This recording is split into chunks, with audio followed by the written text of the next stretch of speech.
Hello AP World History. So the purpose of this video here is to get you more comfortable with the Chapter 2 content from Traditions and Encounters.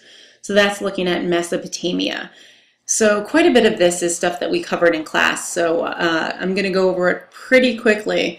But of course, by all means, any unclear elements, just ask me after class, send me an email, whatever works. So first off, just as a refresher, the geography, the area that we're looking at, is known as the Fertile Crescent, right, which is this half moon or moon-shaped strip of land that extends from the Mediterranean Sea in between the Tigris and Euphrates rivers. So obviously it's crescent-shaped here. It does include the ancient land of Palestine or Israel, right, and Phoenicia as well. Some scholars also extend it down to the Nile River Valley, but some do not. So even more specifically, we're going to start by looking at Mesopotamia. So the meaning of the word literally means the land between two rivers, of course, the Tigris and Euphrates rivers here. So essentially modern day Iraq, parts, little sliver of Iran, Syria, and going ever so slightly into Anatolia, or what is present day Turkey. So we already discussed in the last series of videos about the approximate dates of the Neolithic Revolution. So, you know, we're looking at as early as 8000 BCE, but more scholars and archaeologists date the origination of permanent agriculture in Mesopotamia to be around 6000 BCE, but again, those figures vary. So what we're going to see is that, first off, unlike the Nile River Valley, which is a future chapter for us to study, the Tigris and Euphrates rivers actually were not the most reliable source of water. The Nile tended to have really typical flood and drought seasons. So what we're going to see in Mesopotamia, rather, is that it really either these rivers ran very low, or the regions ran essentially dry in the summer, and in the spring they tended to flood. So ultimately, one of the most significant technological innovations that allows more sort of sustainable large populations was the development of irrigation systems, and we're going to look at sort of an artist rendering of that. But really what we're seeing is when permanent agriculture starts to become more prominent, then the population of the region of Sumer is going to grow. And about 3,000 years after the adoption of permanent agriculture, so by 3000 BCE or so, we're seeing a population of about 100,000 people just in this region, which may seem small for us now, but this is a really substantial population for such a period so far back in history. In addition to the irrigation systems, I'll just go ahead to that. Just, you know, there's obviously no real image of this since it's so far back in history, but in addition to irrigation systems, I mean, well, these are all sort of a subset of irrigation. So it's just important to realize that what this means is that this was sort of a collaborative effort across multiple villages. People would kind of come together and build dams, canals, and ditches. And ultimately, the purpose of these, with a varying degree of effectiveness, was to help control the flow of these two rivers, which weren't necessarily as reliable. This also suggests that there was a really extensive and complicated labor network in Sumeria in order to pull this off.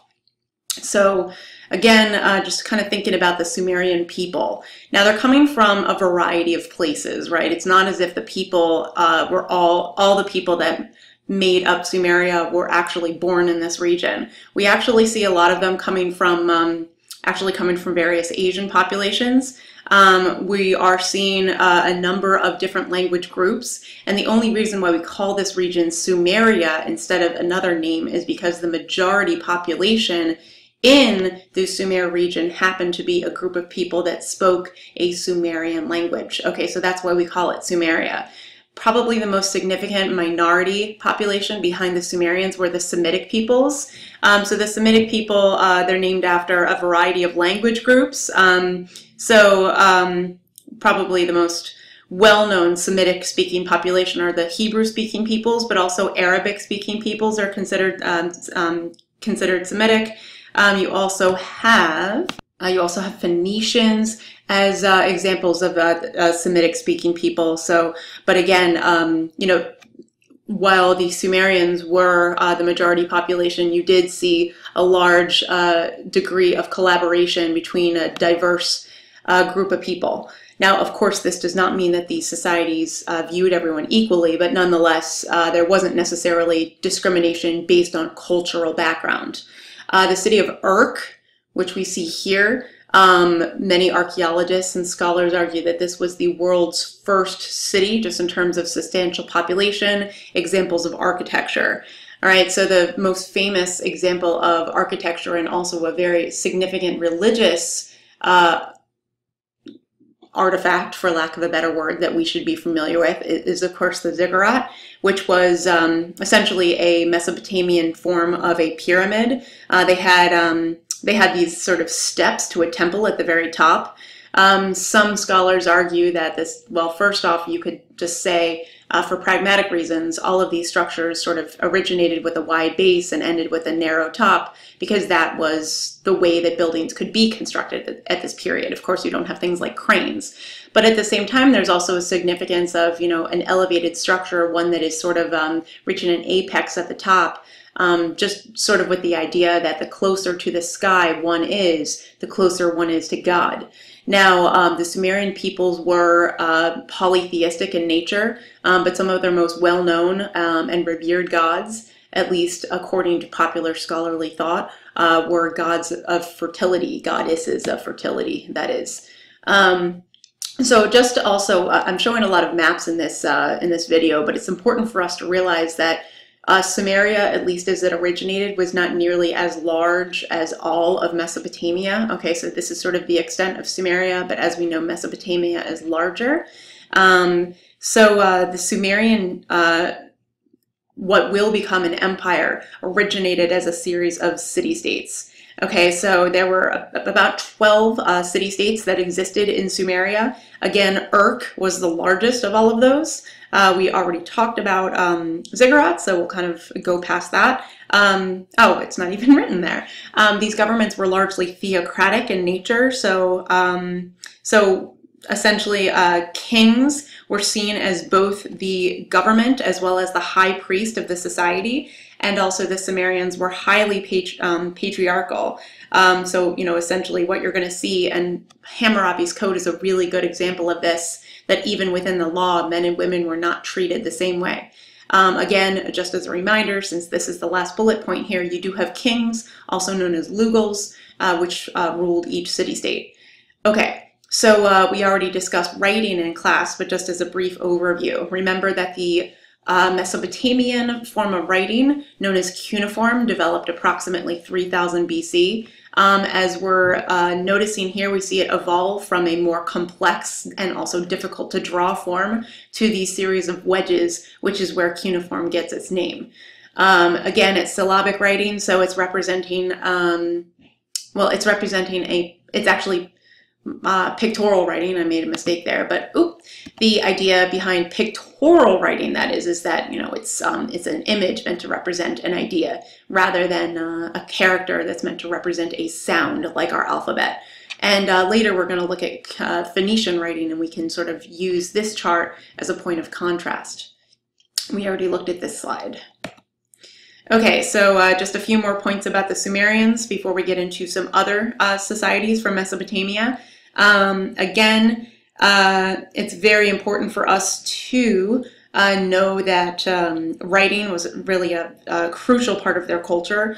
We discussed in class how scribes actually were considered fairly high in the totem pole. It took quite a bit of education and training to become a scribe. One of the most well-known works that was produced in the Sumerian period was the Epic of Gilgamesh, which is published in around 2100 BCE. And again, we already discussed the significance of Gilgamesh in class, so we're just going to keep going on. As far as religion is concerned, the Sumerians were polytheistic in nature. We know what polytheism means. Also, notice that there is not a monolithic religion that exists throughout all of Sumeria, right? Every city-state had its own god. Of course, they could overlap in terms of theme or maybe even name, but there was no sort of universal set of gods or goddesses in all of the Sumerian Empire. The Sumerians tended to have sort of a nihilistic view on what came after death, as well as life itself. This makes sense because the Sumerians tended to be very militaristic in nature. And with that said, even the Sumerians believed that their gods were selfish people that didn't really care about humans. So the Sumerian civilization is a really great example of, you could really sort of embellish upon the theme of work exchange technology with regard to the Sumerians. So some of these things we may already be familiar with, but these are some of the earliest things that were developed by the Sumerians. But of course, they are improved over time. Okay, so let's look at a few other Mesopotamian societies that are also very significant, and just take note of the evolution that takes place here. And also notice that these places overlap geographically, and that signals the decline of certain empires, and also sometimes they overlap because in some ways they were ruled by more than one entity. Okay, so let's look at the Akkadians first. They had approximately a 200-year period of rule in sort of in what was Sumer, but also a much greater region. You see that the Akkadian Empire actually extended all the way to the Anatolian Peninsula. This is Turkey up here. The famous king that united the Akkadian Empire, or the Kingdom of Akkad, was named Sargon I. Here we go. Here he is here. So what Sargon did was he conquered and united all of the Sumerian city-states. He also made sure to keep the Kingdom of Akkad intact by keeping his military quite strong. And the military conquest that occurred under Sargon basically extended the territory to go all the way to the Black Sea and the Mediterranean seas, as well as of course dumping out at the mouth of the Tigris and Euphrates rivers.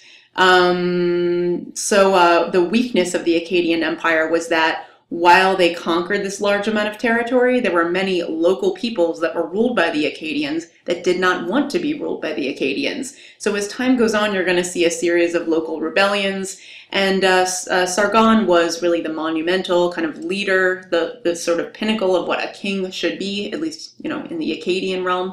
And by the time Sargon's grandson dies in 2154 BCE, the Akkadian Empire has all but fallen apart. All right, so actually this is a good point to stop and do a part 2, so we'll pick up with Babylon.